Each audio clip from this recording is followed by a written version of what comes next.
Good morning, Isaac, and thanks for your help in setting up and getting everything rolling this morning. Hi, Margie. No problem. Yep, you are host now, and I have the live stream going. I'm just posting the link on our website now. So I think that is my part, and you can take over from here. Terrific. And then when we're finished the meeting, it just automatically stops recording. Is that correct? That's correct. You should be able, your leave button now that you're host should instead say end meeting or end or something like that. Okay. So when you end the meeting, that will just automatically stop the recording. Oh, excellent. Yes. Okay. It does say end. I didn't notice that difference. Good. Okay. Terrific.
Margie. How are you? I'm good.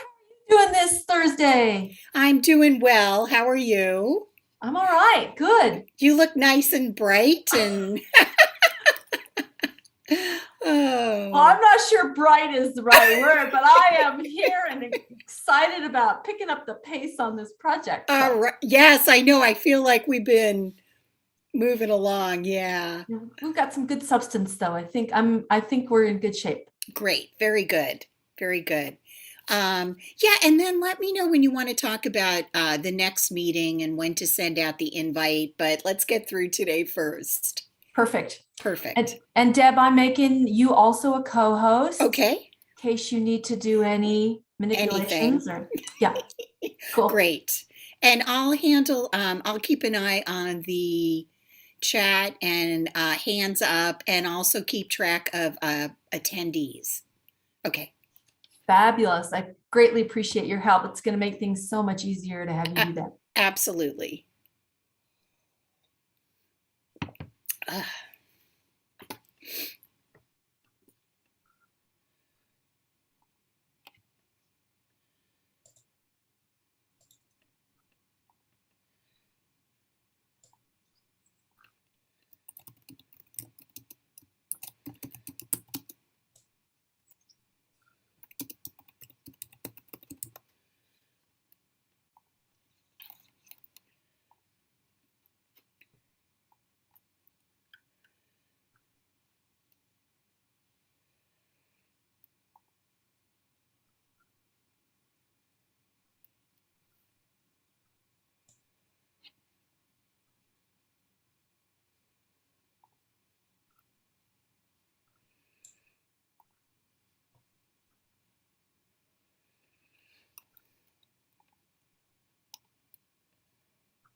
All right, why can I get this video?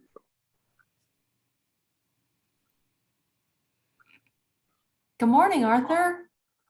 Hi, Margie. I'm having some technical difficulties. The video isn't working, so I'm going to bail and then come again. Okay, we'll see you soon.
And welcome to you, Stephen Conrad, for joining us this morning. I see this might be the first time you've joined us for our Advanced Inverter Working Group. If you wouldn't mind putting your affiliation and email address into the chat so we can add you to the distribution list, I would greatly appreciate it. Thanks, Mr. Conrad.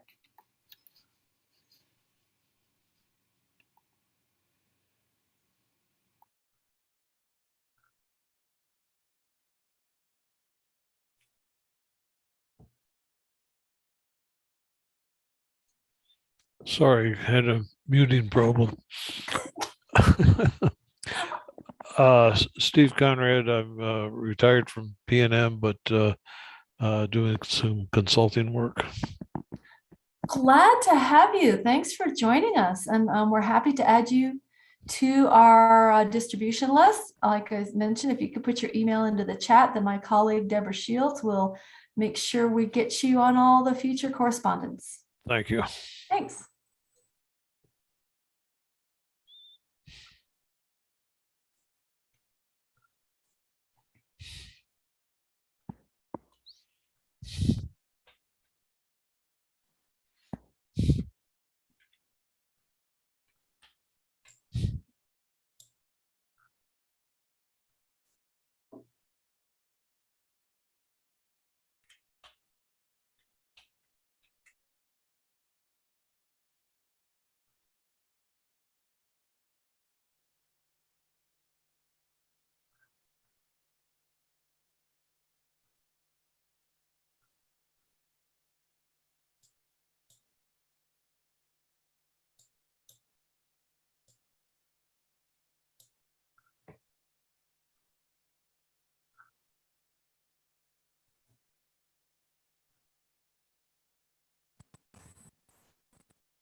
Well, it says that I've got video, but it's just showing me the video.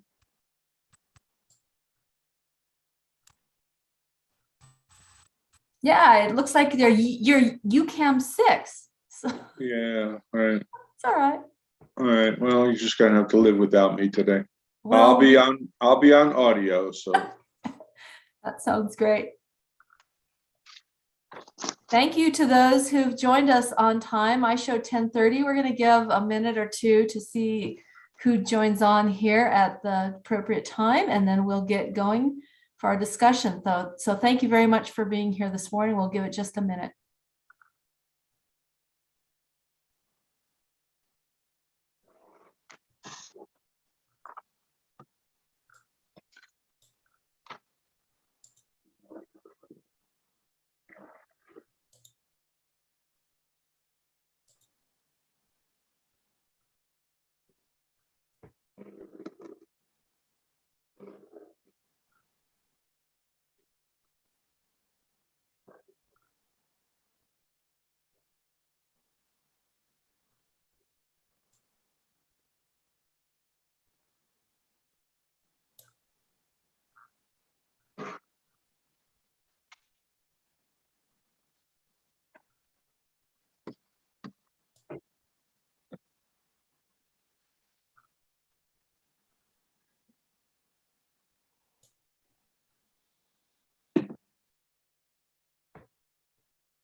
So I think, Arthur, we've got 17 folks. I'm going to suggest we get going. I've got I see one person who's on phone. I don't recognize the phone number, 915-490-5168.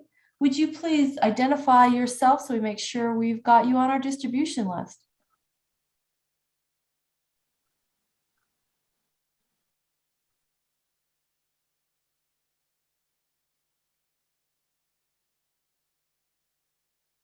Could it be Roberto Favela or one of your EPE colleagues?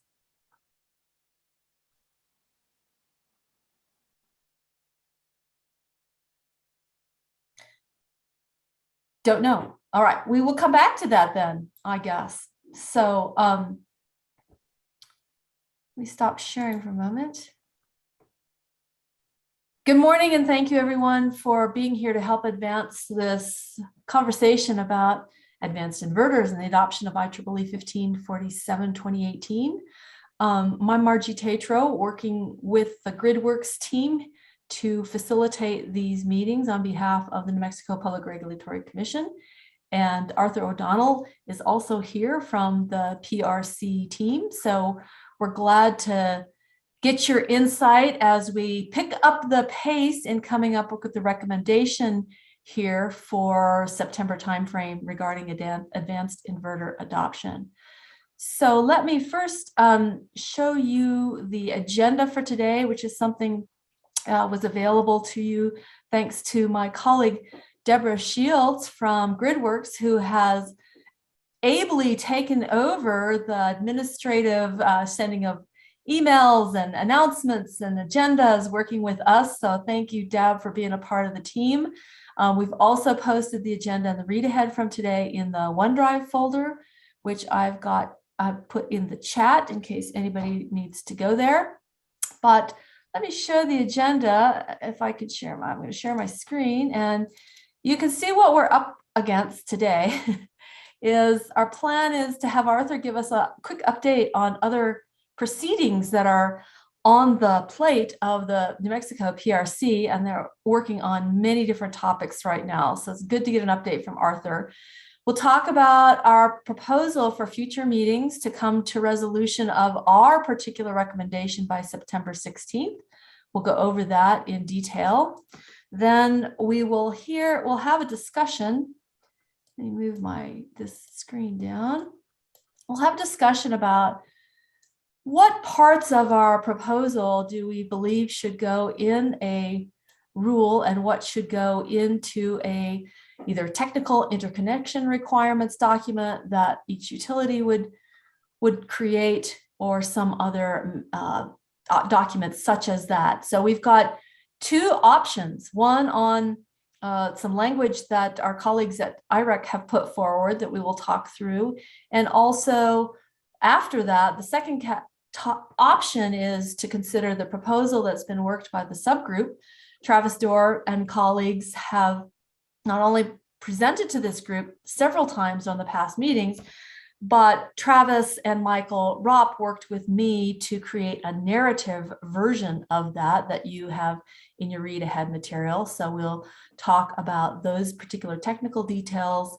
And there are a few things that still need to be addressed by this group if we follow this particular option for our proposal. I've given some time to also Jim Desjardins, in case, I know, Jim, you've had some recent conversations with folks about some possible pilot projects. So we want to give you an opportunity, if necessary, to update the group. And then we'll talk about how to move forward and adjourn before 12:30.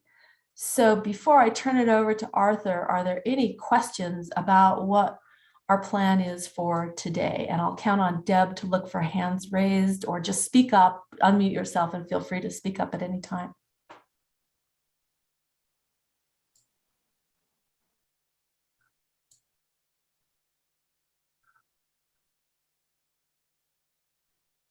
All right, well then, hearing none or seeing none, Arthur, let's turn it over to you to give us an update on all the great things that are happening in your world. Margie, thank you very much, and good morning, everyone. I'm sorry, my video is not working today, but you're better off not seeing me. As long as you can hear me, that's important. There have been three, I would say, significant developments since we last met in other proceedings. One is that the commission, as you know, at the end of March, approved an order and rule for the community solar program implementation. And then following that, the commission received a number of motions for clarification, reconsideration, and/or rehearing. The commission had its next to last meeting on May 18th, issued an order dealing with all of those requests, and I won't go through all of them, but in particular aspects of interconnection policy were addressed. A number of parties asked for either clarifications on what interconnection will mean for community solar projects, or complete revamping of the commission's policy. And the commission's policy is that interconnection for community solar projects will be guided by the interconnection rule, with the expectation that the interconnection rule, which is currently under revision, will be in place by the time we select community solar projects. Now, that does not resolve the issue regarding the number of companies that have come to the utilities interconnection, either applications or some level of study, whether it's pre-application reviews. What the commission has determined is a slight revision to what it previously said, and I'll just read this, largely based on PNM requests, that A, the utilities need to consider for interconnection only those applications for community solar projects that have been selected by the administrator after the bid RFP evaluation, and any projects from a wait list that would kind of follow the selected projects. Among interconnection applications for community solar projects that have been selected by the administrator, the utilities must prioritize consideration of applications in the order of ranking by points awarded to each project in the selection process. And 3, as a group, interconnection applications for community solar projects are not to receive preferential treatment over other types of interconnection applications, and vice versa regarding prioritization in the interconnection queue. There's another element of this, is that those applications will be processed or should be processed in the order of receipt by the utility after being selected in the process. So I'll refer to the final order addressing all of the motions, and that's in docket 21-00112-UT, and it's available on the Commission's e-docket account if you're not a member of the service list. Secondarily, in the interconnection proceeding itself, we received initial comments in May, and two of them in particular from PNM and IREC were voluminous in suggested changes to the proposed rule. And so a couple of parties requested that there be an extension in the time to respond to the initial comments. And so the commission on the 16th approved that and later revised it a little bit. So the deadline for response comments to be filed is extended to June 10th. The public hearing date is extended to June 17th. And then the close of the record for this proceeding will be June 27th. And that's ranging between a 2.5 week and a 1 week deferral of the previously approved dates. Okay. And then so that order is available in 21-00266 UT, which is the revision to the interconnection rulemaking. And then finally, back to community solar implementation, we're anticipating having a workshop on June 13th. We're trying to schedule it and wrangle all the people for that. This is an implementation workshop. The major topics for discussion will be that the contractor Cadmus that we hired to develop the RFP documents for the community solar projects will be reviewing those RFP documents, right? We have a separate contractor that's devising the policies for outreach to low-income communities, and they'll be giving a presentation. We've asked the utility rate groups to come in and put in the workshop the conversations that we've been having offline about the development of the solar bill credit, so that everybody can see what to expect when tariffs are filed. Those tariffs will be filed 60 days following the final publication of the community solar rule, which probably will get published in early June, which means that in August, we'll be seeing the tariffs, and then the tariffs will trigger a proceeding for commission acceptance of those tariffs. And so we want to give everybody a good heads up. And then finally, this is of course because we're getting more and more indications that solar development around the country is being delayed because of supply chain delays and also the concerns about the tariff structures and the investigation into several foreign manufacturers. I'm casting about for people to talk about that in the context of the workshop. And so we expect that to be on the agenda as well. Barring getting some kind of national expert on that, we'll just kind of discuss what the latest in the news is. I know that there is a federal investigation into 4 countries that have been accused of using Chinese parts to put together the solar components, which has held up everything because of the tariffs that are attached to the Chinese, right? So at least we'll have an update on what I can find out about things, but hopefully we'll have a more informed discussion of that. So those are 3 things that you'll put on your agenda and could follow. Certainly, you can contact us for more details about them. Look to the Commission's website for the scheduling of this stuff. Generally, we'll start at 9:30 for the workshop, and then the dates on the filings for the other proceedings are as I described. That's it for me, Margie. Thank you very much. Any questions? I'm happy to answer. Yeah, questions for Arthur? All right, can I clarify why the commission elected to side only with PNM's comments on community solar interconnection and not take into consideration REIA's comments? The commission, this was the Office of General Counsel that devised the responses to these. It is really what REIA wanted was essentially to prevent other parties from seeking interconnection application in the interim, and the commission just didn't want to go down that path. We have tried to signal as much as possible that the formula that we've devised, which is that interconnection requests should be held until projects are selected, is still the position that we're taking.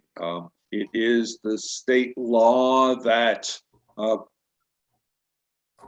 motions that the commission does not address are deemed dismissed without action, and that's the tack that the commission took in this case. So you win some, you lose some. Hey, Arthur, this is Kevin with CCSA. Right. Thanks for all your work moving this along and for the updates here. Do you have a sense of what time of day the workshop might be on the 13th, or is that still all kind of TBD? Just looking. Well, yeah, it's going to be a long one, so I think we're starting at 9:30, and we'll probably go to 3 o'clock Mountain Time. Perfect. Appreciate it. Thank you. Uh-huh.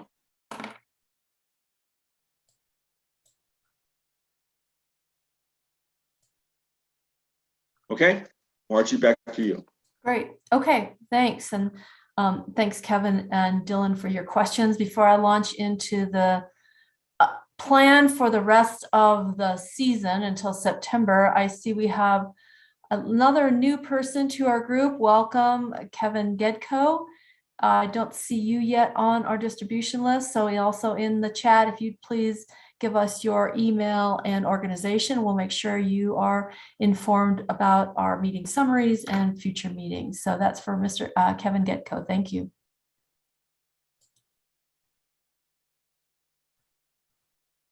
So if you can, we'll shift now to planning our future discussions. You can see what was in the agenda and is currently shown on my screen is our meeting today to talk about the content for rule and or technical interconnection requirements and review of the functions and settings proposal narrative that the subgroup put out.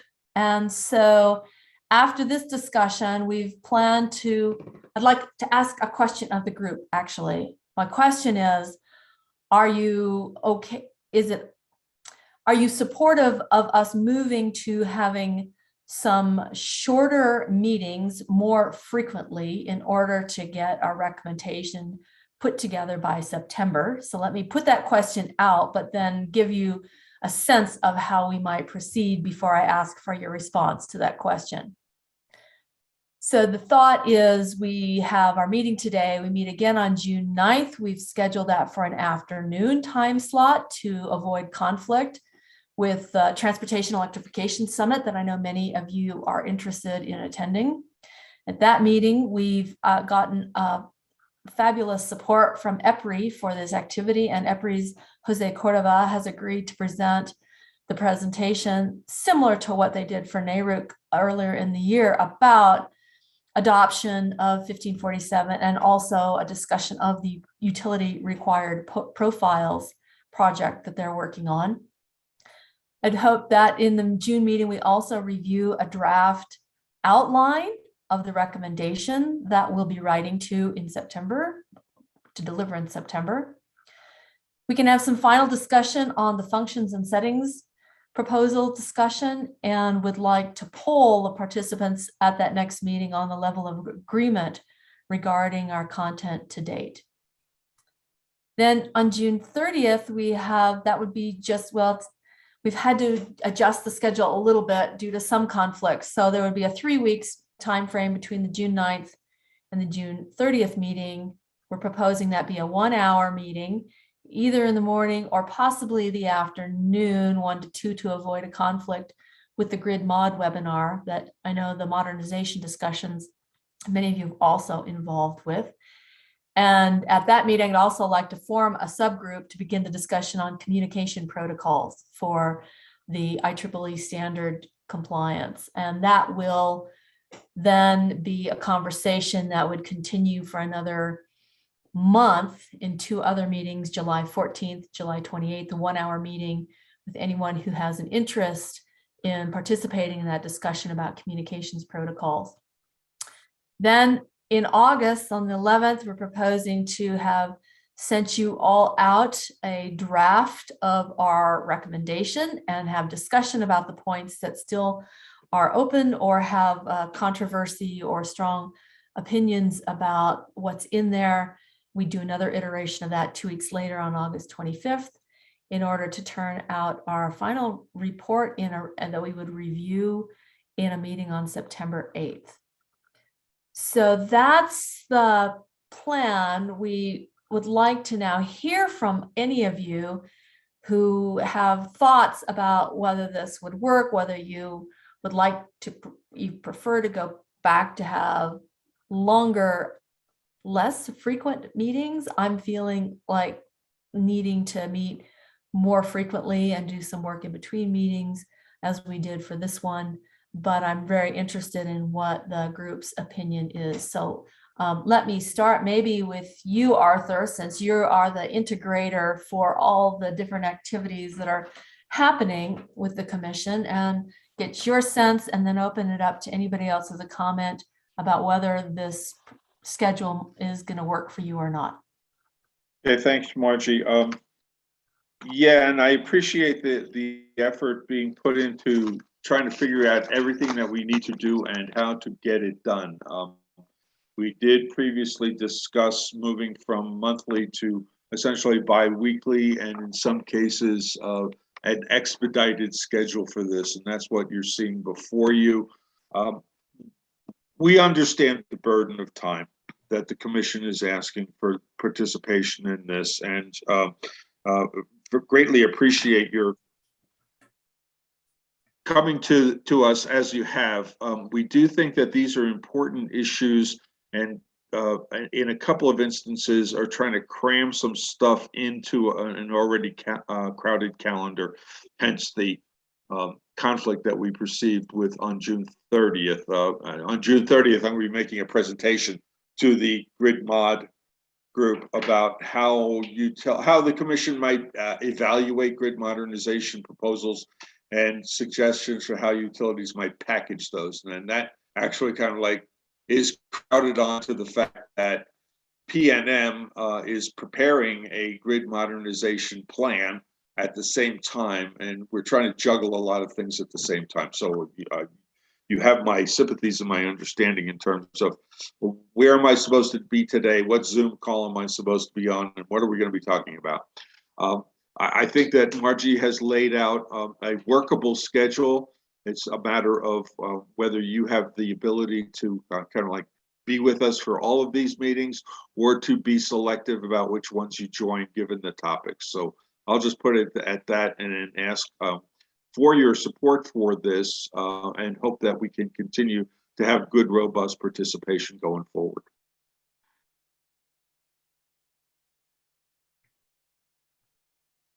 Other comments about this plan?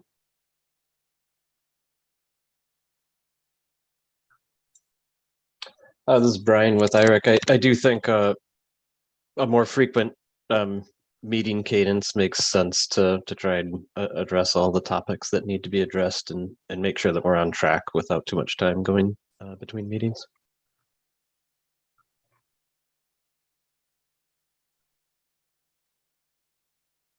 Thanks, Brian. Anybody else?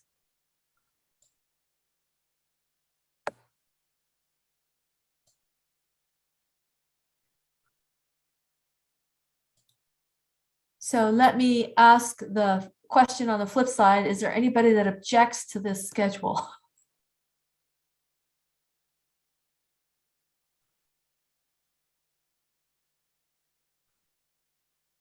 One note, Margie, this is Kevin, and tangential to New Mexico, but I think there's going to be an Arizona workshop series that's kicking off on June 9th as well.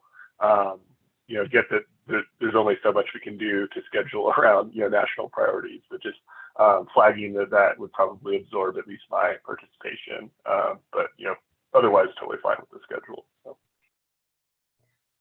Great. No, Kevin, we appreciate that. And what we'll attempt to do also is make sure information gets sent out to the group ahead of time especially when we have these draft recommendation reports, and give people a chance to read them and get comments either to one of us or to one of the other colleagues that you have participating. We'll find a way to get your input if you have the time to review what we're putting together. That would be super helpful.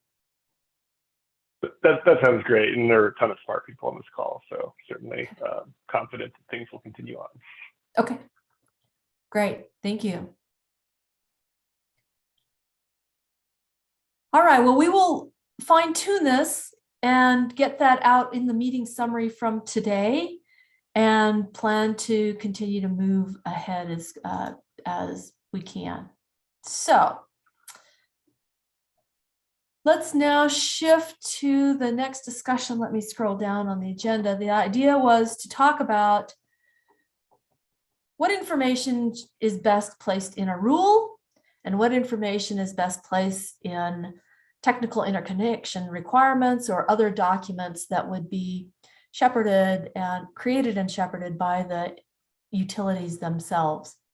And so we have two thoughts about that, and I'm going to turn the speaker podium over to the IREC team because I've captured their language that was turned in as part of the interconnection comment period, the rulemaking that Arthur referred to just a bit ago in his introductory comments. And I think it's important that you all hear what they put into that as one approach for handling this adoption of IEEE 1547. Then we'll hear some more from the subgroup about the detailed work that they've been doing on categories, functions, and settings if we would opt to go to a more specific set of recommendations, either for the rule, or I guess they could be guidelines to go into the requirements for technical interconnection requirement documents. But these two conversations kind of overlap a bit. So I'd like to turn it over to Brian at Midhot, if you'd like to talk through what you're suggesting and as this first approach. Sure, and I noticed Leon has a question in the chat, which I think is about this particular item. So I don't know if you want to address that or if it's directed at IREC exactly. Leon, is the intent of this change to get determination for inclusion of these determinations in the NOPR? Leon, do you want to say a little bit more?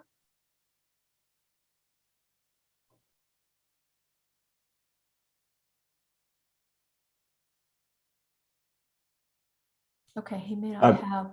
Go ahead. Is it my understanding correct that the NOPR would be referring to the process of updating the rule, the phase one process, as it were? Well, right. See, there are two things going on in parallel. There is the existing NOPR that is under consideration that Arthur talked about. And then anything that wouldn't get determined or ruled upon in this immediate time frame with the current NOPR would be something the commission could consider after our report comes out in September. So Arthur, did you want to add a comment on that? No, even with the deferral of filing deadlines, it's going to be a while before the interconnection rule is finalized, and we're probably going to go through the same process of people filing motions and exceptions to it.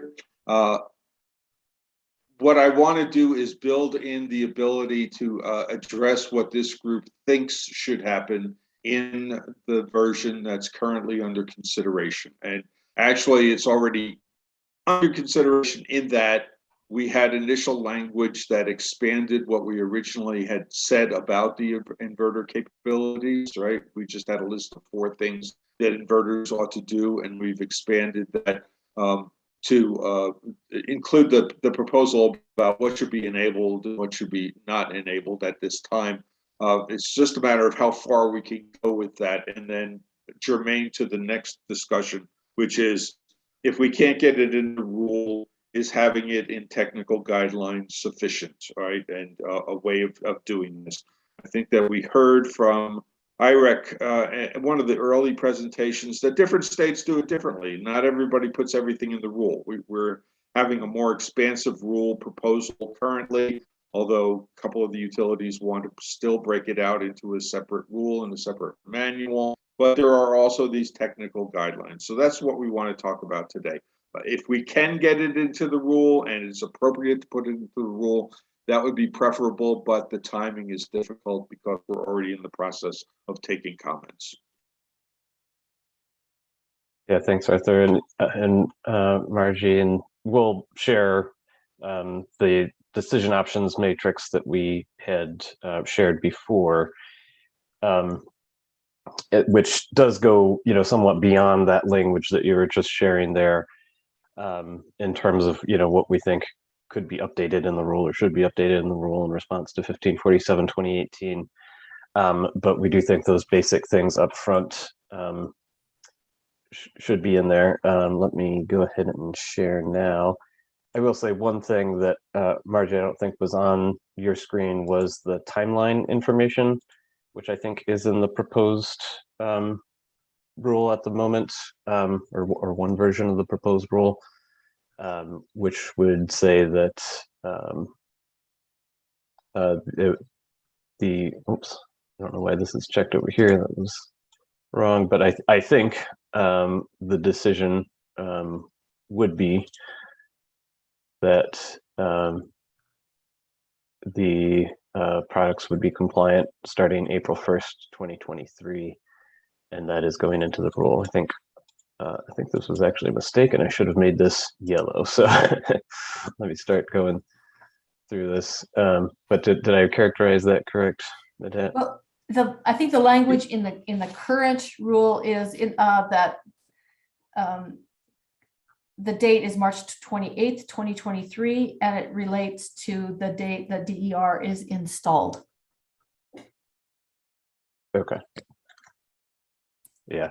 Yeah, Change this. that's fine. Yeah. So the 28th, or the way IREC had was either, we keep it as the 28th, or if that slides a little bit, the commission would put an order or something to just for the date. So that's how, but it's no big deal in terms of whether it's April 1st or it's 28th. It's really right there. Good. Yeah. So there are elements of the adoption timeline that could potentially go in a TIR. But if it can go in the rule, which it's proposed for, we think that that's best. Gives the, a very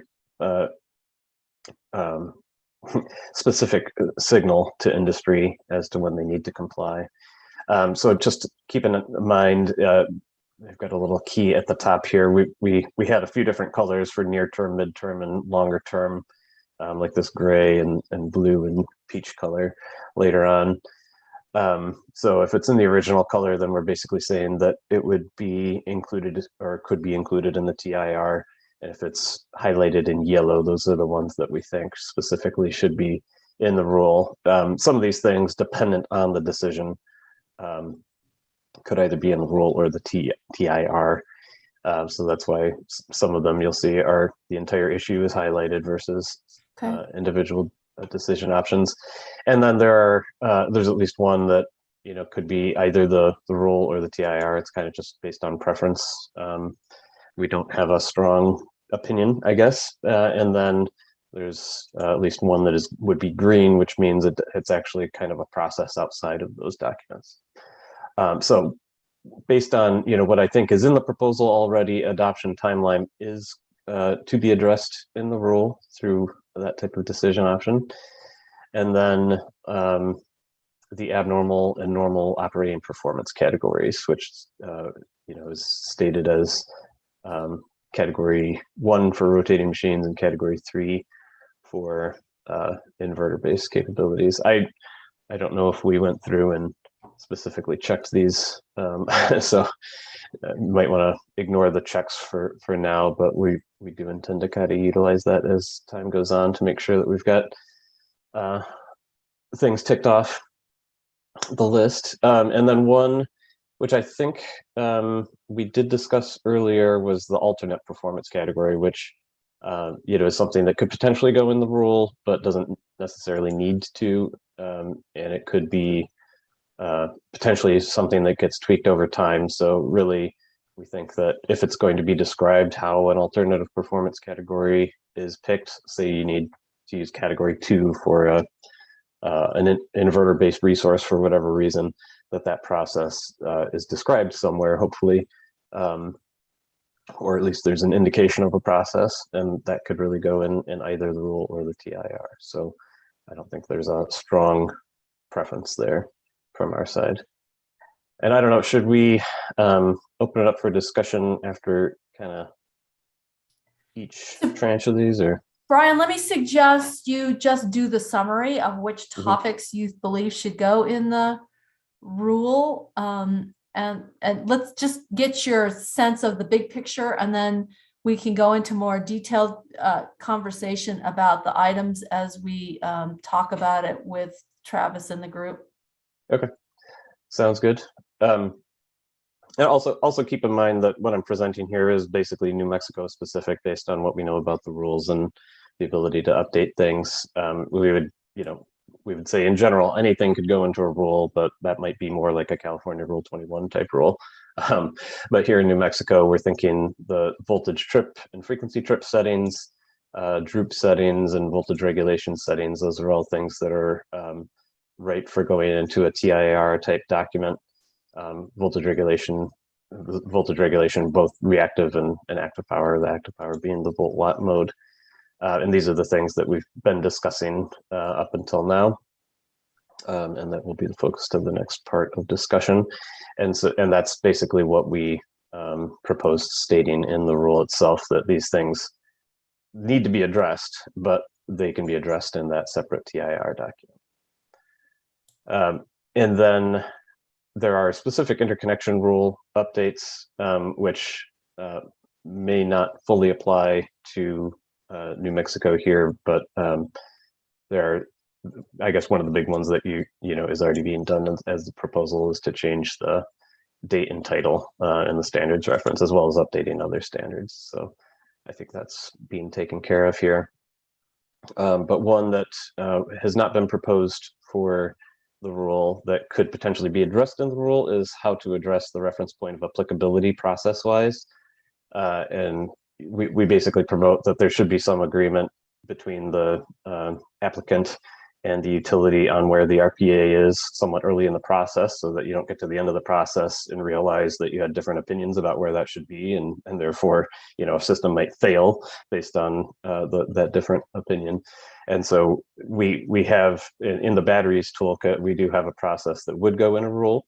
That's this one that's highlighted in yellow here, but we're not saying that couldn't necessarily be done elsewhere. And so the elsewhere might be this TIR document. And given that it's outside of the rule, we would have to discuss, exactly how that gets addressed there. One thing that hasn't been mentioned, I don't think specifically up until now, is enter service settings. We'd hope that can be addressed, in the working group here pretty succinctly, hopefully, and included in the TIR along with the other settings.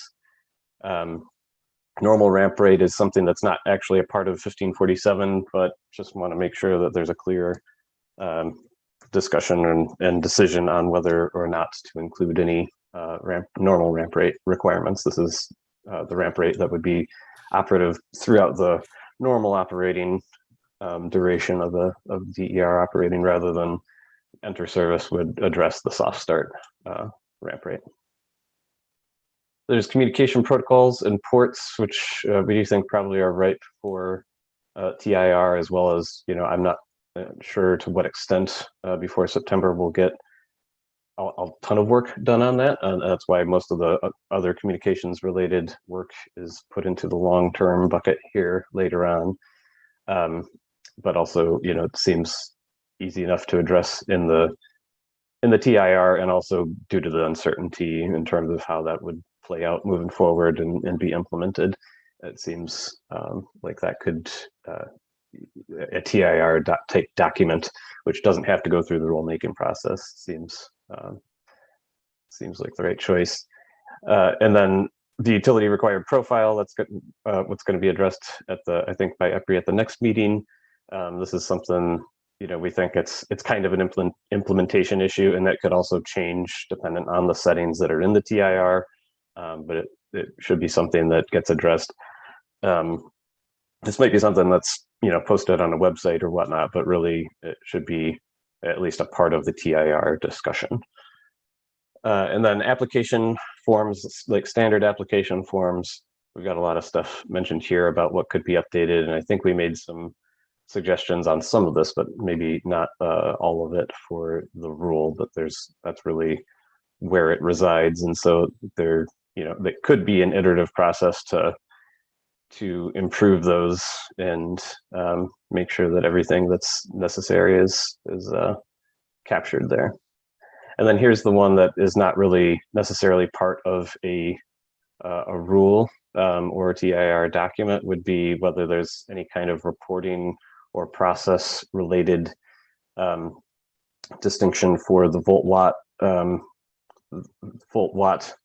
curtailments. So in California, I'll just say that they utilize their existing voltage or power quality complaint processes to gather information on customers that are being majorly negatively impacted by through energy curtailments from the volt watt function of no fault of their own due to high voltage on the lines, and whether and to what extent there is a process described that it could be potentially something that's mentioned in the TIR. I wouldn't say that there's nothing that belongs there, but that could also be a completely separate kind of parallel process type of thing.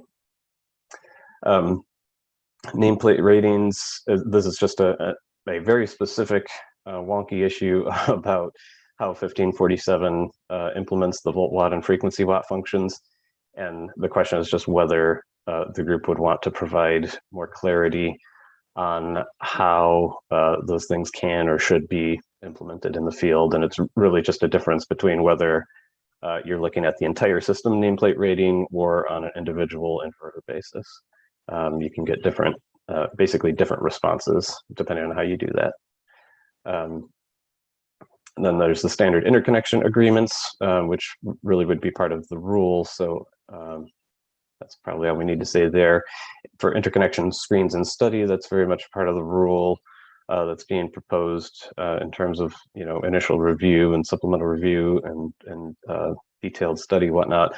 There is one element here that I don't think we talked much about before, but there is a requirement for inverter fault test data to be provided for at least for system sizes over 500 kW through the standard. And so how that fault current data is provisioned, might be something that could be addressed in the TIR to make sure that it is reviewed and available for the evaluations being done by the utility and under what conditions.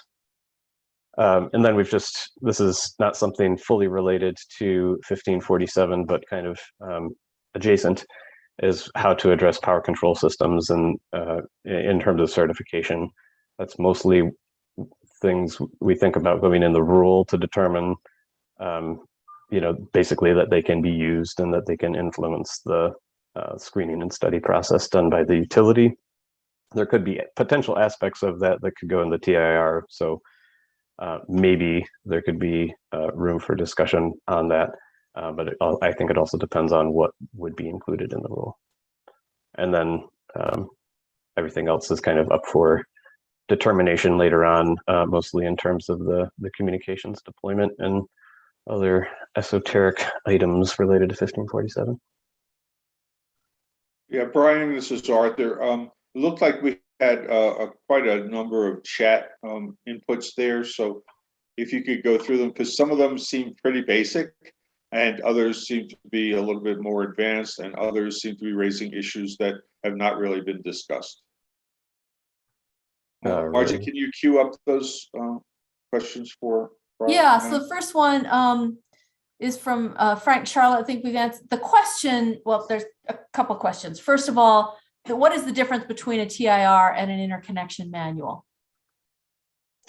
Okay, yeah, sorry, I didn't make that more clear before using that term a whole bunch.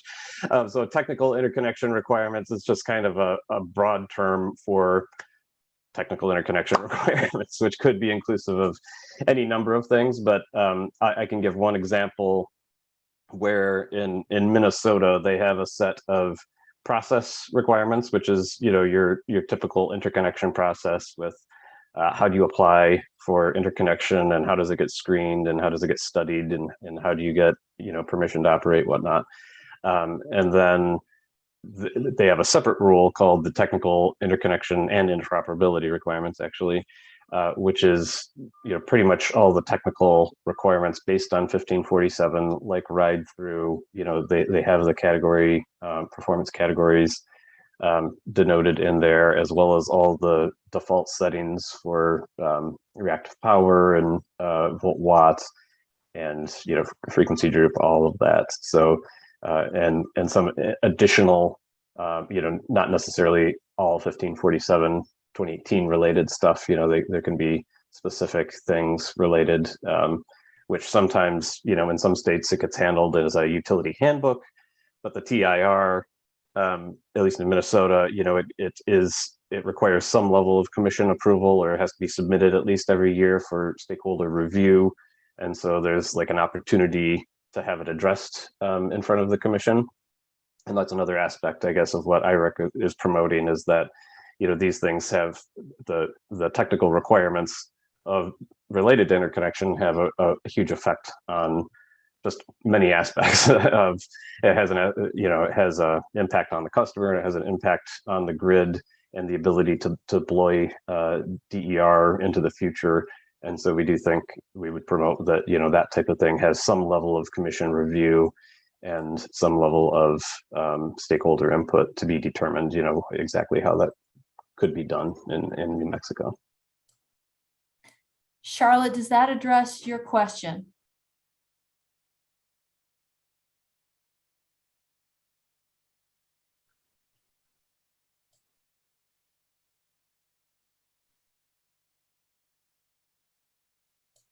I don't know if Charlotte is still on. Deb, can you tell? Yes, she is. Okay, maybe she's I've asked her not to on. unmute. Okay, thank you. And then while we're waiting for Charlotte to respond there, Leon, you have a number of questions. First of all, isn't the RPA determined by 1547 and the discretion of the utility and the applicant? Leon, could you expand on your question, please? So this is Charlotte. I just want to say you answered my question.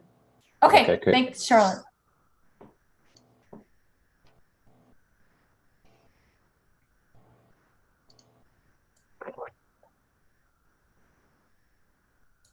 Yes, I don't know, Leon, are you asking, does 1547 specify how the RPA is determined?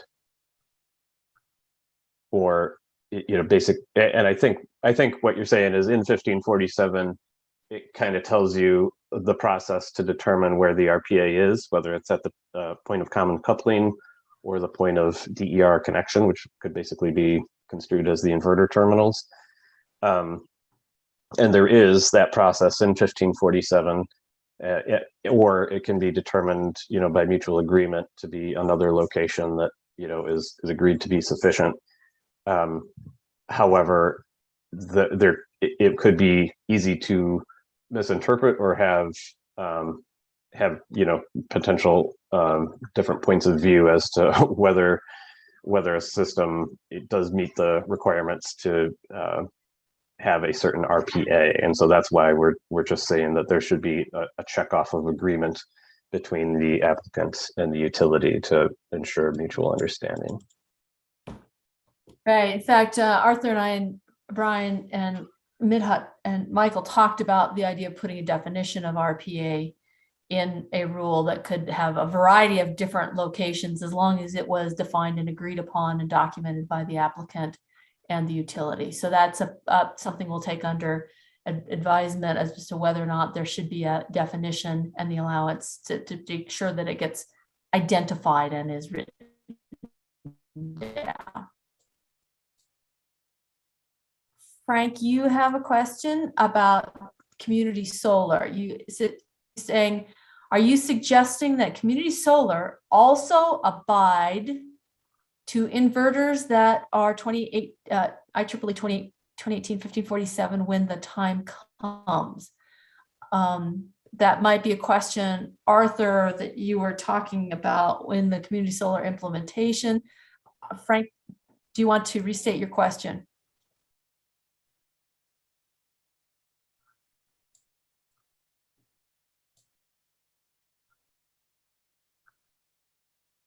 This is Go ahead, Frank. yes. So yeah, I'm just wondering, since the rule mentions that it applies to in front of the meter and behind the meter, I would ascertain that that rule that you guys put out would be all interconnections, correct? All At the time that interconnections, correct. all So interconnections is there, under 10 megawatts. That's what this rule covers. correct. Now, there Right. there is language in the proposed rule currently that talks about distinctions between inverter-based generation sources and others, all right? And so my presumption is that community solar is going to require inverters because obviously you've got a DC power source and attaching to an AC system. So I would imagine that, yes, it is going to be inverter based. Correct. And when the time comes when the actual 2018-1547 inverters are coming to fruition commercially, they would apply to behind the meter, in front of the meter interconnections. Is that correct? I would interpret it that way, yeah. Correct. So is there any, so all inverters connected on the distribution line would be an effective utility would have to see how to manipulate or use it to the grid support usage? Is there any restrictions that anyone has talked about with community solar and the 1547 inverters when they come?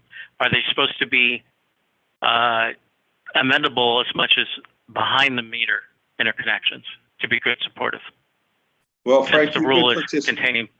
You've been participating in all of the discussions that we've had. If you have not heard that discussion, I would urge you to draw up how PNM views that issue for consideration. We can take it up in this group. I was just wondering because it's the rule for in front of the meter and behind the meter, so I just bring it up, and this is right. Well, this is the issue that we have, Frank, is that you keep on raising issues that we haven't talked about, and if we want to have a discussion about it, write it down and bring it to the group so that we can discuss it. Well, what's the difference between talking about it right now and writing it? So that we can have time to consider it and people can look at it and see what other states are doing about it. Well, that's what we're doing right now, aren't we, Art? I don't have information about how other states are dealing with that particular issue. Okay. If you want to bring the issue up, it would be really good if you wrote it down and we can put it on an agenda to have a discussion about it so that people have some advance notice and ability to look into the issue. Well, I've wrote it in the notes so you can look at the notes, but thank you. Thank you very much for your time. I think maybe we can address that with Travis's, at least the current position with Travis's presentation a little bit as well. That's yeah, I think so. So let's we've taken note of that, Frank, in the chat, and we'll. I think you're right, Brian, because we have some specific discussion about that in the proposal, the functions and settings.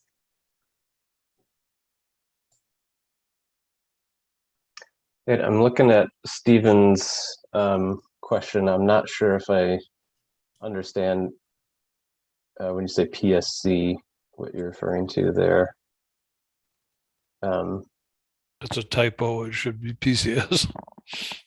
Oh,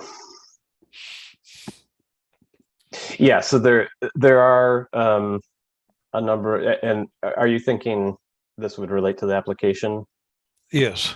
Right, right. Yeah, so there are a number of items that we've noted that I don't know if I doubt that they've all been fully captured by the current proposal for the rule.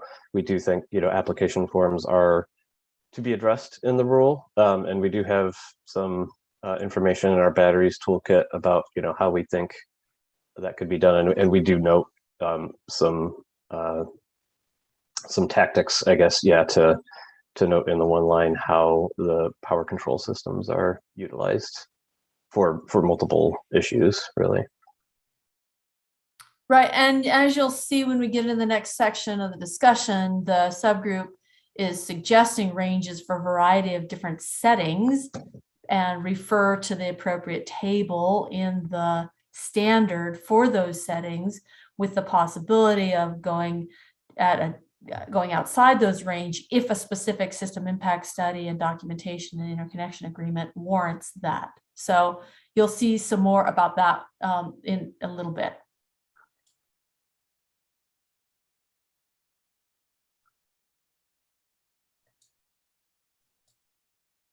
Michael Ropp, you had a question. Let's bring that to the group about the 10 megawatt limit on, that's what the current interconnection rule has as the boundary for this. Now you have a question about the previous versions of 1547.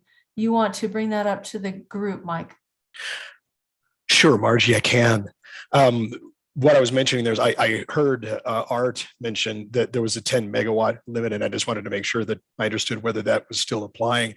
And the reason I brought that up is because the previous version of 1547, whoops, I said 2013, 1547, 2003, did have a megawatt limit in it. 1547, 2018 removed that limit. Basically, 1547, 2018 applies to everything that is connected to distribution, regardless of size. And I just wondered if we would want to consider, if there is a size limit, if we would want to consider removing it. Yeah, Michael, this is Arthur. It's a function of the rules that exist in New Mexico. There are two different rules for interconnection. And we are in the process of revising the one for 10 megawatts and less. There is one that's greater than 10 megawatts. And generally, when you get up above 10 megawatts, even into 20 megawatts, you're looking at FERC SGIP territory. So, gotcha. Okay.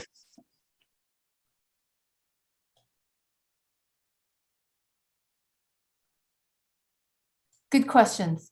All right, so I think we've hit most of it. If there's something that's burning, please come off mute, raise your hand, and Deb will let us know that you have a comment.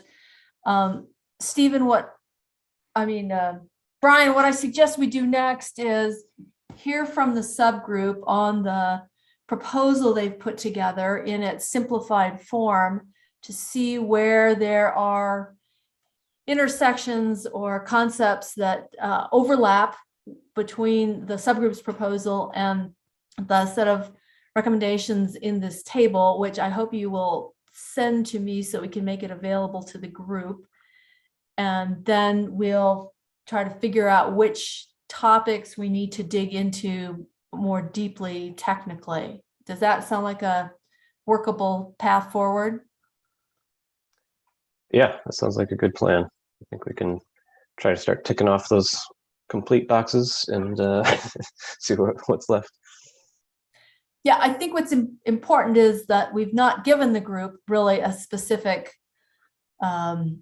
proposal until today or till prior to today. And so checking box may be a little premature, but I think it is a good process for us to do perhaps when we get together next time. Now that we've heard this conversation, we'll hear the proposal summary from the subgroup and then check with people on how much agreement there is on these various decisions. Yeah, exactly. Great. Okay. Thank you for putting this together, Brian and Midhat. It's very, very helpful to have that perspective. Sure thing. Glad to help. So let's shift now to Travis and Mike Ropp and Brian, and we had some great input from Tom Key, from Stephen Wormlinger, and a variety of people to help draft a proposal that has been in the form of sets of view graphs and slide decks in the past. I worked with the team to put that into a proposal, a narrative that we can either show, or we can have Travis, Brian, Mike, and Midhat if you want to talk through it. I don't know if Tom Key is on the line. Tom, are you here today?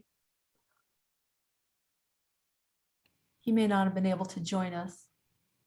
But Travis, why don't I turn the meeting over to you and Mike, Rob, to talk through the proposal. Let me know what you'd like. I can show the narrative that we worked on, or I can summarize it. What works best for you all? Yeah, thanks. Thanks, Margie. Can you hear me okay? Yes. Okay, great. So first thing I want to say was thank you so much, Margie, for your help with this. You typed all this out. You took excellent notes and paid great attention. It was really reflected in this. So just want to say thank you so much for your help with all this and typing this up and meeting with Mike and me and all that. So let's see. Yeah, I guess a good way to go is to just get this on the screen for everyone to see. Yeah, just like that. Thank you. And I can maybe take notes while we kind of walk through it based on the discussion. So I guess the first thing I would ask is out of everybody who had a chance to review this before the meeting, are there any upfront items for discussion that you have in mind to discuss?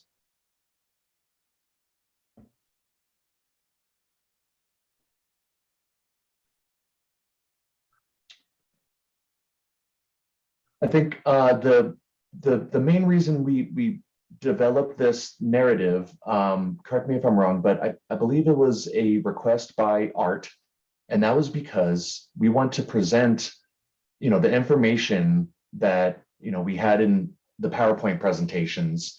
We want to present it to the commission, right? We need something that is kind of easy for those on the commission to review and hopefully approve, right?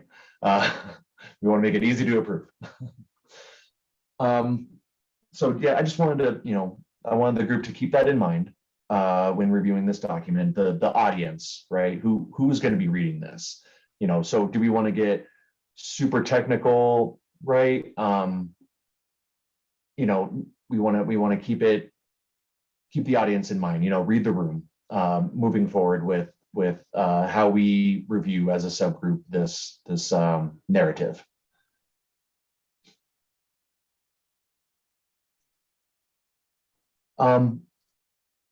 So it seems to me, we were having this discussion earlier about the rule versus the TIR. I think that's another thing to kind of keep in mind when developing this narrative, addressing maybe what should go in the rule versus in the TIR.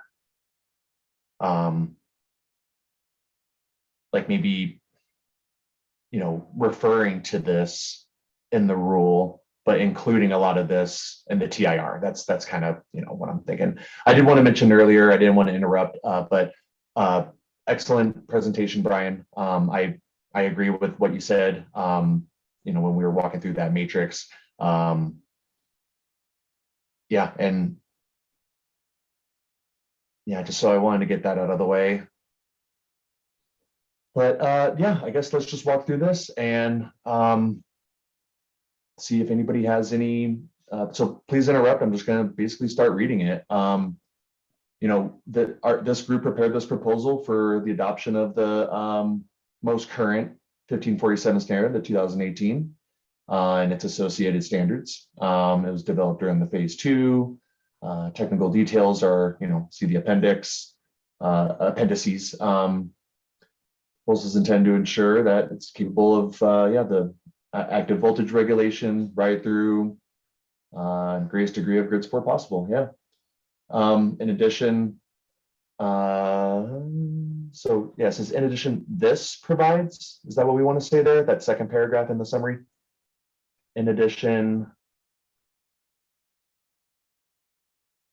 Yeah. this, Yeah. this provides, right? I think we wanted to say like this. It. Yeah, there's, it provides.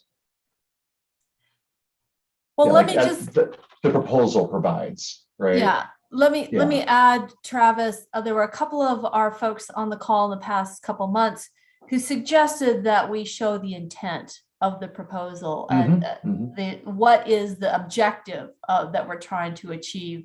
Yep. I think that was what was trying to be captured in the second paragraph. Yep. That's good. Yeah. Those aims to make events settings transparent. Yep. So yeah, and that, I think that accomplishes what you just described. So far so good. Yeah, when we first met, me, Margie, and Mike, we had the proposal, really kind of detailed out, and then we agreed on maybe like a quick little summary, just so when we get this in front of commission, they can actually kind of bite into it. Something that's kind of sculpted for the audience, kind of a thing. So yeah, we have 3 parts to the proposal. Where we talk about the categories, the functions, and the settings, right? So we kind of walk through each one of those in summary, right? Kind of providing definitions. And then we provide recommendations for the categories, the functions, and the settings. And then we get into it, saying that rotating is category A for normal, category 1 for abnormal, inverters are category B for normal, category 3 for abnormal. I think we are all still in agreement of that, right? And so, yeah, the rest of this is really kind of a review, so far, just trying to summarize things so it's easy for the commission to read, right? Right, Travis, thank you. This is Arthur. We have gone over this several times, but Yes. I'll note that Commissioner Hall is on the call. And just very quickly, can you describe kind of like why the choice currently is to enable certain of the functions, disable others, and what the relationship between them is? Because I know that there was discussion about one function may essentially do the work of other functions, but under certain circumstances, you would want the other one. Very briefly, if you could just talk about why we're enabling certain functions now, why we're disabling other functions, and what conditions would cause a change to that to enable things that are currently disabled, and your assessment on whether that is a software upgrade, something that can be done over the internet, something that requires firmware change. Just very briefly, though. Yeah, and it is actually, I think, written, and that is very important to document, Art. So thank you for asking that. I think it's written here in this document. Let's go to Annex A, and let me know if this is something you don't want in an annex, Art. If that's something you want kind of up front, right? Like how we determine these categories. Why is a particular function better than the others? Because it is better, right? And you're wanting to know why? Yeah, just a very brief discussion right now. Just so that this obviously is being presented currently to a group that's heard this discussion 3 or 4 times now, and also is dealing with it outside of this context. Whereas the decision makers, it may be an issue of first impression for them.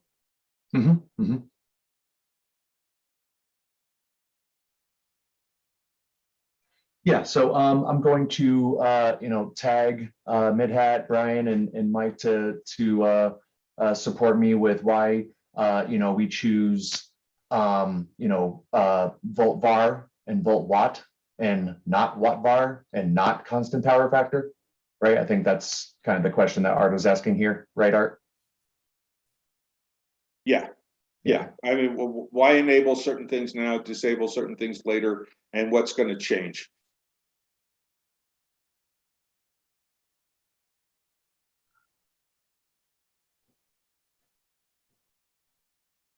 Yeah, so yeah, I guess I would ask, yeah, Brian, Midhat, and Mike, you agree that, volt var, volt watt are the right choices to make for enabling, whereas constant power factor and watt var is not, right? So, why is it better? Yeah, I think the main idea here is that volt var and volt watt provide active adjustment of the DER as conditions change on the circuit, so that we have better voltage regulation as we see more DERs on the circuit. There could be situations under which constant power factor is preferred. We used to have some asterisks on that. They don't show up here because this is the simplified table, but I think the starting point is that we're encouraging the use of volt var and volt watt because of that active adjustment property. Yeah, and the other point, I'm not sure if Travis already mentioned this. Probably it's in the document. Some of the functions are mutually exclusive. So even though you see they are disabled, you just cannot have volt var and watt var at the same time and unity power factor. So you gotta pick one. So just to make sure we are all on the same page there. Yeah, and just to build on that, what Mike was saying, I think the reason why we would prefer that active approach compared to something that like constant power factor where you set a specific value is that it can be more broadly applied without having to do any investigation as to what the value should be. So we can kind of have a single set of settings that can be broadly deployed for systems that don't have to go through a detailed review. Then they can just simply use those default settings and they'll react to their specific location on the grid. Whereas with constant power factor, it might be best to tweak that based on the location on the grid, and therefore would require more review during the interconnection process and more time to. Right. And not just the location on the grid, but also when other DERs are added, something like volt var will adjust itself for what the other DERs are doing, as opposed to if they're all in constant power factor. Anytime you added a new system, you might have to adjust the constant power factor of every other system that's on there. Sorry, Brian, I didn't mean to interrupt you. No, thanks for adding that. I mean, I think this stuff, if we can add it to this document, would be very valuable for others.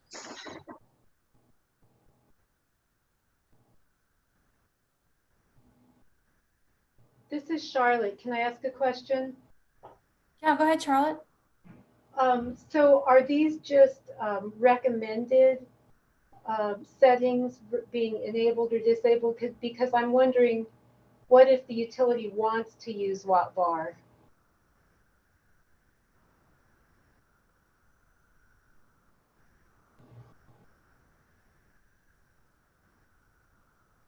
Okay, let's rephrase that question, which is under what conditions might a utility prefer to use watt var? Well, no, I'm asking, what if we do a study and we want to use watt var for some reason? I don't know why now, but are these limitations that a utility cannot use watt var? I don't think that was the intention, was it? These are the starting point. If a study or something like that said, oh, hey, watt var is the function to use here, I don't think the intention was to prohibit that.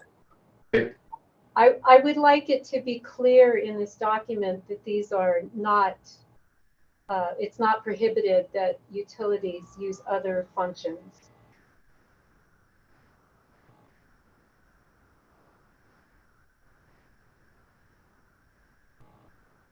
So Mike, thanks, Charlotte, would you suggest that for the purpose of taking maximum advantage of DER capabilities to support voltage on the grid, that the volt var control set function is what enables that maximum contribution of DER for voltage regulation. Reactive. That, yes.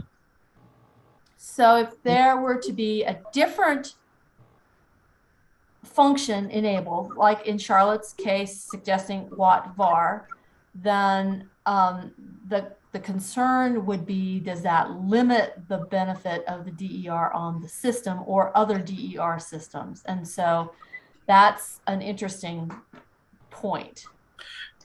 What, Yeah, and I think what I'd like this to be, and I'm not disagreeing with you, I just want to make sure that these are general recommendations and that it says somewhere on here that these do allow for the most DER interconnection and generation. However, if the utility determines that they need to use one of these other functions for whatever reason, whether it's going to be a general rule on PNM's grid for the sake of the grid, that we have the option to use one of these other functions or to change up these functions. I just don't want to be locked into this and then find out later that we need to enable one of these functions and we're not able to. I want it to be clear that the utility can do what's best for the utility and for we're going to be looking for both the interconnector and all of the interconnections on the grid and the grid. So I just don't want to be locked into something that, you know, when there's a function out there that we could use that would improve the grid or the whole situation, that we can't use it. Okay, Charlotte, this is Arthur. That's the general tone of the conversation that we've had to date, is that we recognize that there are certain cases under certain circumstances, perhaps locational, in which these initial settings might not be the optimal ones, right? And we talked about how the utilities are reporting to EPRI in a database as to what those kind of differences from the standard default settings would be, so that manufacturers and developers and interconnection applicants have a ready resource, right? Can see, right, what is really required for that particular installation. I'm looking at the language just above the box here, which is function activation. This would be the place where we can put in that clarification. And I would say that just off the top, we use in the very last line here, this function must be disabled to comply with interconnection requirements. I would say to change that to this function is initially disabled, right, to comply with interconnection requirements, and then add on the caveat that you're looking for. Does that work for you, Travis? Yes, yeah, thank you.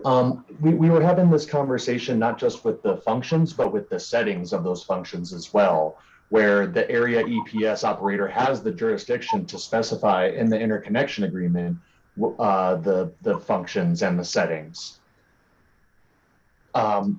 It's a pretty important caveat to note that settings, so whether we're talking about functions or settings, because we're going to be talking about settings later for these functions. And, it's going to be an important caveat that settings that deviate from these from the default settings that we are specifying here may be determined by system impact studies. So it's not a willy-nilly, right? It's, substantiated, right, by evidence that we would want to deviate from these functions or these settings that are prescribed here. Right, and I'm not disagreeing with Charlotte at all. I think that, one of the challenges that we have as the technology is actually getting more permissive than previously. Obviously, the traditional generations of 1547 said, no, you shut off, right? We're enabling the ability to continue operating despite fluctuations in the system and trying to find the best settings and categories of functions that work to allow that. But we recognize there are situations, there are locations, there may even be times, right, of particular peak stress when in the future the utilities have more control over all of these devices, once we get to the communications and control portion of the show, where we have temporary changes in the settings, right? So we want to be able to be inclusive of that, and so let's work on the language so that it's clear that we're not shutting off the possibilities, right? We're still enabling new functions and enabling some flexibility in how they're used.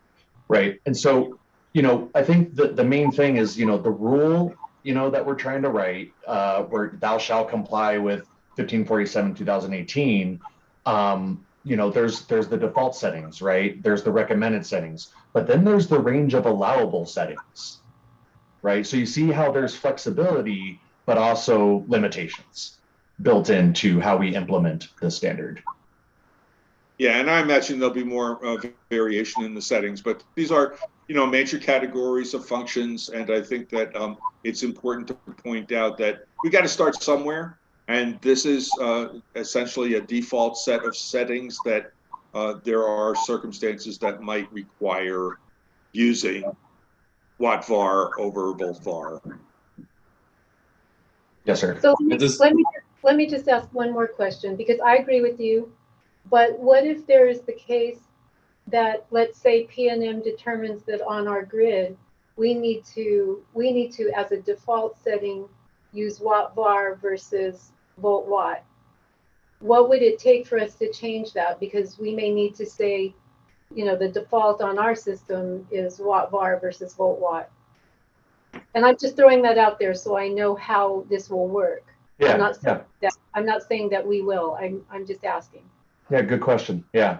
How would we determine that watt var should be enabled, right? No, I'm asking how would PNM be allowed to implement that? If we say watt var is what we need enabled, how is that allowable in the way this rule is going to be, or this document, or these default settings are going to be put out there? Is it allowable for PNM to have different default settings? Or different categories, I guess, whatever we're calling these functions. Right. And yeah, so how would PNM, determine that, right? How would PNM determine that watt var should be enabled? It would be a system impact study, right? No, I'm not asking that. I'm saying if in the overall, you're saying these are default settings for anybody interconnecting to our system, correct? Yes, ma'am. Okay, so I'm asking if PNM decides that for anybody interconnecting to our system, we need watt var enabled versus volt watt. That's what I'm asking. So are you saying we'd have to do an overall impact study? I understand that the individual impact study we can change this and we'll have a study.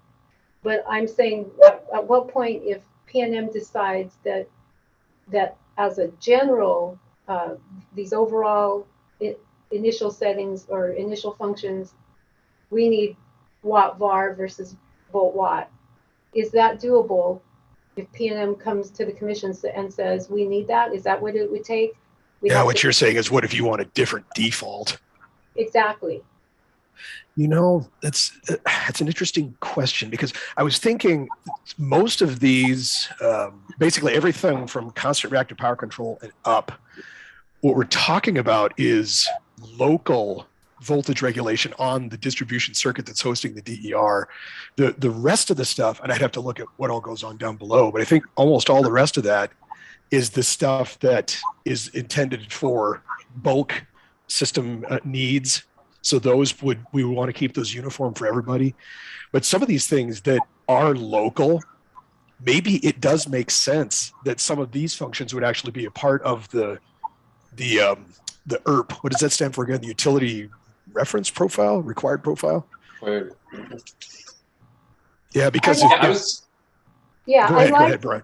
I like the idea that you give, and that's what I was hoping you could caveat it in the beginning, that these are the settings that will, I think somebody said, optimize the amount of DER that is on the system. Isn't that what you said? But Yeah. No, not optimize, but accommodate. Okay, I like that. Okay, but what I'm saying is maybe there is going to be a spot on the grid, and maybe it's on a feeder, maybe it's in a location, whatever, that we determined we need to use a different one of these functions. And I want to have the ability to do that without having to go through a whole rule change. The ability to do that for like an individual circuit or an individual plant, I think that's always in there, right? That I mentioned before, and Margie, are those the asterisks that we used to have on constant power factor? Are those still represented somewhere else? Yep, they're in the technical details. When we went down to here. There we go. Okay, yeah, the reason those asterisks are in there was specifically because we were saying we want to start with volt var, because as Margie was pointing out, in theory, that's the one that's going to allow us to have the highest hosting capacity. But there are circumstances under which that may not be true. So the utility, at its discretion and with its technical justification, has the ability to say, okay, we're going to switch from, for example, volt var to a constant power factor.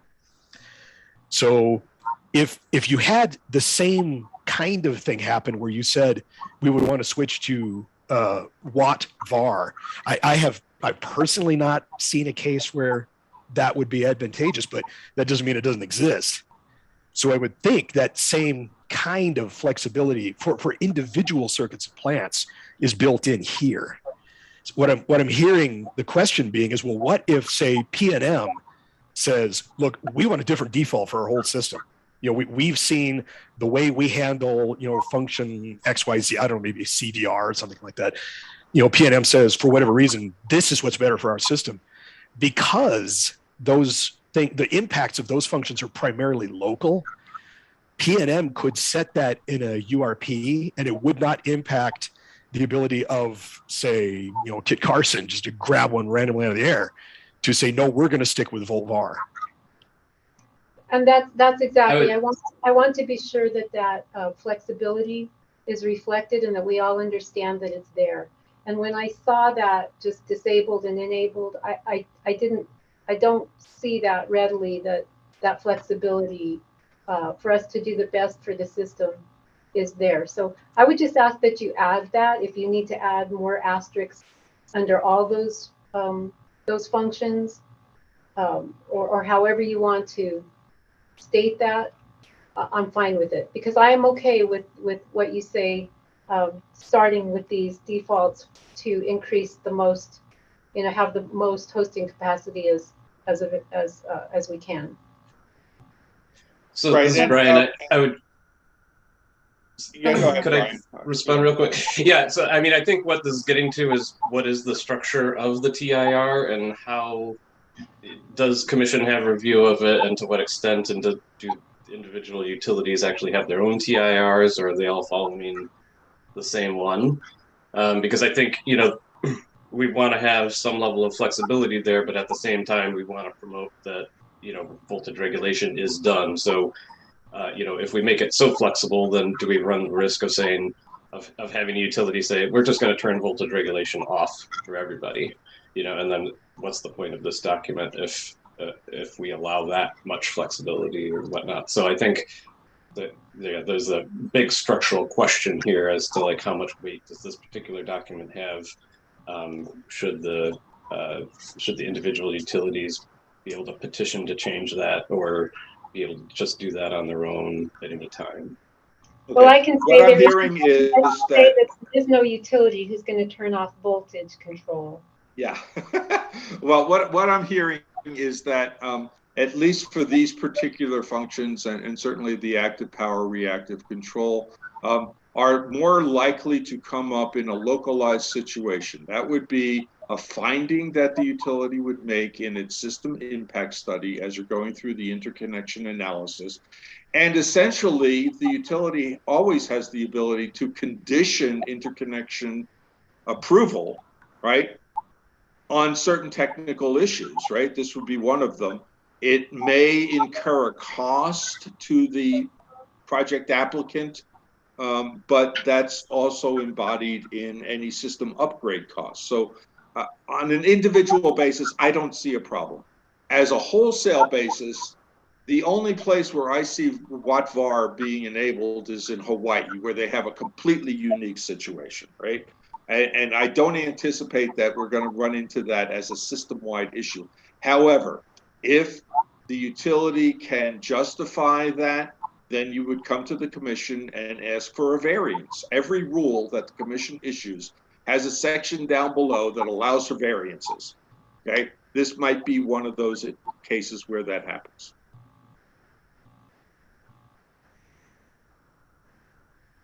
So we've got a couple of hands up. Jim, did you want to raise a question or comment? Yeah, and my comment is sort of echoing what Brian said, that yeah, we need to have flexibility, but you know, flexibility can be a slippery slope. So I think there needs to be some constraints on that, some structure and a process if we're going to start changing settings. Thank you. So Time check here. Yeah, good. Yeah, it is approaching noon and we have until 12:30.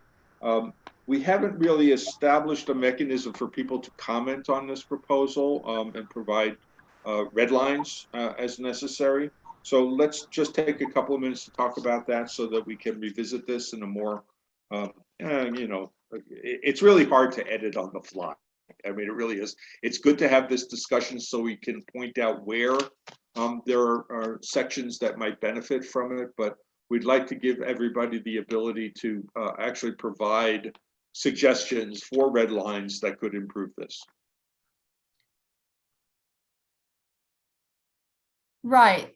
So I think that we've got, I made this slight change. I don't know if it meets, Charlotte, your intent, but why don't we do this? Why don't after this meeting, we redistribute this document, noting the comments that have been made during this meeting, and ask you all to send in red line comments to me within, before our next meeting, actually a few days before the next meeting of June 9th. So if we can get something back from people by June 6th, we could then reflect any comments and discuss them at the meeting on June 9th. Yeah, that's good. And you know, we had raised this URP thing, which I think is the way to deal with variations that may crop up that are not universal, right? Yep. And if we need some more information about that, we'll put that on an agenda for the future, because it's my understanding from what we previously talked about was that this is a resource that's under development through EPRI. And, you know, so the question is that how does one contribute to that if you're a utility? How does one access that if you're not a utility, so that you know what's going on? And how does the commission keep on top of that stuff so that we don't have 100 different variations, so that we clearly understand why there may be a need for variation and to deal with it as appropriate.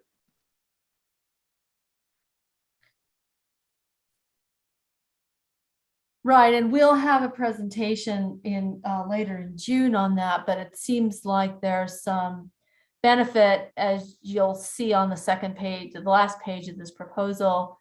The team, we mentioned that the utility required profiles may be useful to enable the exchange and the documentation, frankly, of the parameter settings. But we really viewed that more as the detailed settings as opposed to necessarily description of the different functions to enable or disable. But obviously the settings would be reflective of the functions you pick to enable. So I know there's a few technical topics that it looks like we may be not able to cover today. Travis, I know you had mentioned some additional conversation the group needed to have on voltage and frequency regulation and voltage and frequency trip and frequency droop, as well as a topic that Brian mentioned of inter-service and ramp rates, specifically as they address energy storage. So I think I'm going to suggest that we pick one of those to have a well, let me put that in on the table. Do we want to try to discuss those now, Travis, or should we do those offline with people who have a strong feeling about that? What's the sense of the group? Yeah, good question. Yeah, I would say just for the sake of respecting the time, the schedule that we have currently, we have other topics to discuss in the next 25 minutes or so. Just to respect that, it's a good thing that we're going to have more frequent meetings that are shorter. Maybe just a whole meeting just for this narrative, right? Because Charlotte asked an excellent question, and it's just there's maybe some time needed as well for everyone to look at this document, provide the red lines, and they can also see what you just mentioned, how we need to address the subgroup needs to address and have conversation on these various settings. So giving everybody a chance to redline it and maybe just have a meeting where it's like, this is what we're going to talk about, just this narrative. Well, that sounds good. In fact, we can do that because on June 9th, we have a really 45 minutes or an hour set aside for the EPRI presentation and comments and questions. Then that's the one meeting we've still kept for 2 hours. The second hour, we can focus on this proposal and just hammer through those details. If that makes sense to you, Travis, let's plan for that. Yep. Sure. So aside from any red lines proposed that people see, if you have specific questions, right, that would be good to get them in advance. Yep. Yeah. Okay. Thank you so much. This is not easy stuff. And, we will admit that we are trying to do this on a relatively expedited time frame. We are benefiting from the experience that utilities like SPS and its utility affiliates around the country have gone through, and certainly IREC's experience in working in multiple states on this, and certainly the Sandia Labs overview of all this. But it really comes down to what's going to work for New Mexico, and we want to make sure that this works for New Mexico.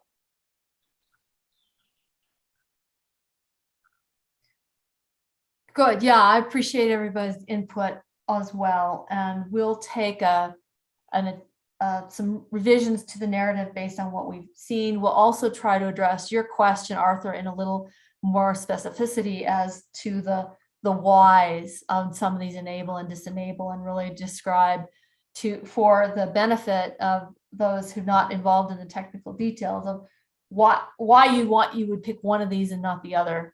Kind of a description. I think that background we might need to add because that's not really in either the summary or the technical detail appendix. So we'll work on that. Yes, it's always my motto as a former journalist: question everything. Great. All right, so we have a path forward on that. Please, we will get this summary out to you before Monday with this revised write-up. Please provide redline questions, comments, changes, issues by June 6th. Then we'll dedicate an hour to this conversation at the June 9th meeting, which I'll note is going to be in the afternoon. So that takes us forward on that topic. Anything else on this? I wanted to thank Mike and Steve and Midhat and Brian for helping us move this conversation forward. Thank you.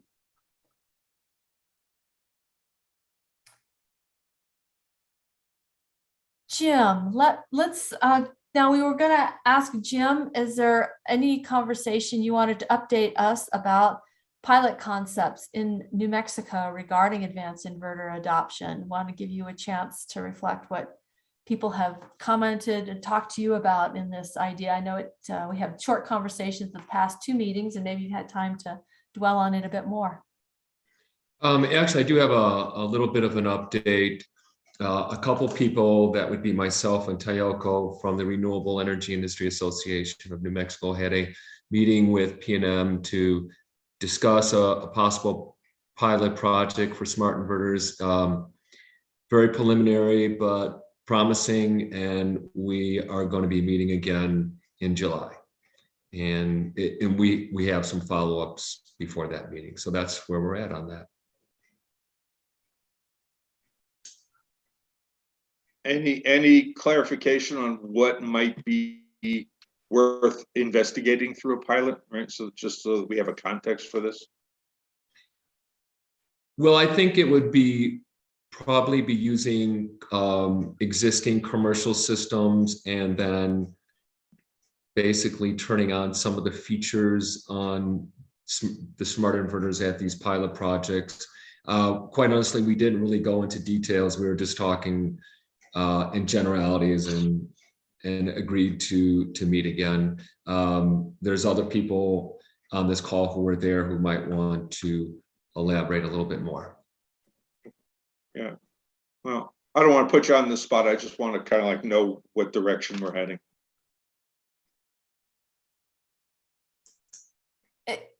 So let me ask the question, since Charlotte is on the line, does this the question she brought up about enabling VoltVar for control, is that one of the questions that's being wrestled with that a pilot would help determine, or is that was that a hypothetical case? I mean, is this part of the conversation? Can you hear me? Yep. That was just a hypothetical. I think Jim was correct. We're just exploring at this point. If a pilot would give us any information that we can use. I think we're very at a high level discussion. So my example was just a hypothetical because I wanted to know how we would go about making changes if those functions were set in the rule. Okay, thank you.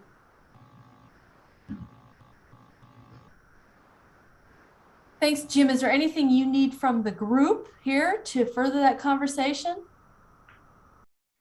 Not at this moment. I might be reaching out to a couple people on this call to see if they could assist on us, moving this along. Great. Okay, thank you. Thank you.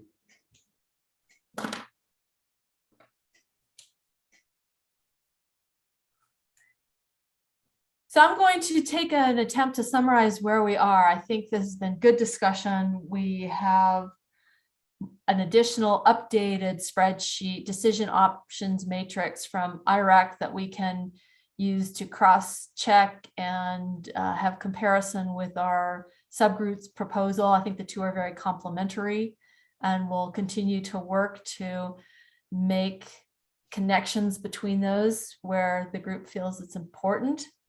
So Brian, if you or Midhat could please forward me the updated decision matrix, we'll get that to folks along with a summary of today's meeting and an updated narrative of the subgroup proposal, asking for red lines on the narrative by June 6th, so we can talk about those issues that people have raised or questions that people have on June the 9th. We'll continue to support Jim and Tayoko and the folks talking about pilot concepts and bring that back to the group. Maybe, Jim, we will wait to hear from you and Tayoko whenever you're ready to bring that back to the group. Just let me know. We'll put it on an agenda. And I think that's my assessment of where we are. Are there any questions before I allow Arthur to give kind of his parting words for our meeting today?